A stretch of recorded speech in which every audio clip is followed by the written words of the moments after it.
Leviticus chapter 2. When anyone brings a grain offering to the Lord, his offering must consist of fine flour. He is to pour olive oil on it, put frankincense on it, and bring it to Aaron's sons the priests.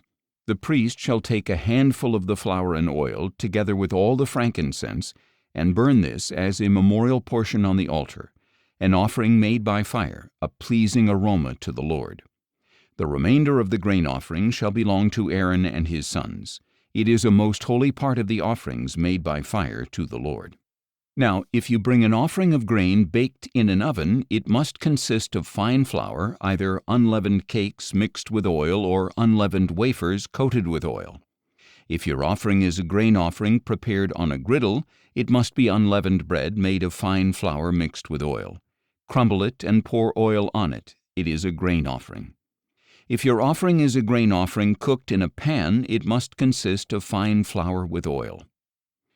When you bring to the Lord the grain offering made in any of these ways, it is to be presented to the priest, and he shall take it to the altar. The priest is to remove the memorial portion from the grain offering and burn it on the altar as an offering made by fire, a pleasing aroma to the Lord. But the remainder of the grain offering shall belong to Aaron and his sons. It is a most holy part of the offerings made by fire to the Lord. No grain offering that you present to the Lord may be made with leaven, for you are not to burn any leaven or honey as an offering made by fire to the Lord. You may bring them to the Lord as an offering of firstfruits, but they are not to be offered on the altar as a pleasing aroma. And you shall season each of your grain offerings with salt. You must not leave the salt of the covenant of your God out of your grain offering.